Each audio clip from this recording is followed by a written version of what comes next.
ഉത്തരേന്ത്യയിൽ ശക്തമായ മഴ തുടരുന്നു. മിന്നൽ പ്രളയത്തിൽ ഹിമാചൽ പ്രദേശിൽ മരിച്ചവരുടെ എണ്ണം 7 ജമ്മുകശ്മീർ, ഉത്തരാഖണ്ഡ്, ഹരിയാന, രാജസ്ഥാൻ, ഗുജറാത്ത്, മധ്യപ്രദേശ് എന്നീ സംസ്ഥാനങ്ങളിൽ ഓറഞ്ച് അലർട്ട് പ്രഖ്യാപിച്ചിരിക്കുകയാണ്.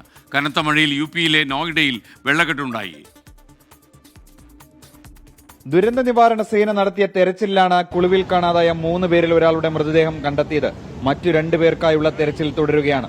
ഇതോടെ ഹിമാചലിൽ മാത്രം മഴക്കെടുതിയിൽ മരിച്ചവരുടെ എണ്ണം 7 കുടുങ്ങിക്കിടക്കുന്ന ടൂറിസ്റ്റുകൾക്ക് വേണ്ടിയുള്ള രക്ഷാപ്രവർത്തനവും തുടരുകയാണ്. മണ്ണിടിച്ചിലിനെ തുടർന്ന് ബദരിനാഥ് ദേശീയപാതയിൽ ഗതാഗതം തടസ്സപ്പെട്ടു. നന്ദപ്രയാഗിന് സമീപമാണ് മണ്ണിടിച്ചിലുണ്ടായത്. നിരവധി വീടുകളും റോഡുകളും വെള്ളത്തിനടിയിലായി. മഴക്കെടുതി നേരിടാൻ മുഖ്യമന്ത്രി സുഖീന്ദർ സിംഗ് സുഖുവിന്റെ നേതൃത്വത്തിൽ ഉന്നതതല അവലോകന യോഗം ചേർന്നു. ഉത്തരാഖണ്ഡിൽ അടുത്ത 24 മണിക്കൂർ അതിശക്ത മഴയ്ക്ക് സാധ്യതയെന്നാണ് മുന്നറിയിപ്പ്.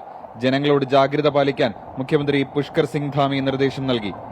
അതിനിടെ പുരാവസ്തു വകുപ്പ് നടത്തിയ തെർമൽ സ്കാനിംഗിൽ താജ്മഹലിന്റെ താഴികക്കുടത്തിൽ വിള്ളൽ കണ്ടെത്തി. സംരക്ഷിത സ്മാരകങ്ങളിൽ നടത്തുന്ന പതിവ് പരിശോധനയിലാണ് വിള്ളൽ ശ്രദ്ധയിൽപ്പെട്ടത്. പ്രശ്നം ഗുരുതരമല്ലെന്നും വിള്ളൽ അടയ്ക്കാനുള്ള പ്രവർത്തനം തുടങ്ങിയതായും പുരാവസ്തു വകുപ്പ് അറിയിച്ചു. 24 ഡൽഹി.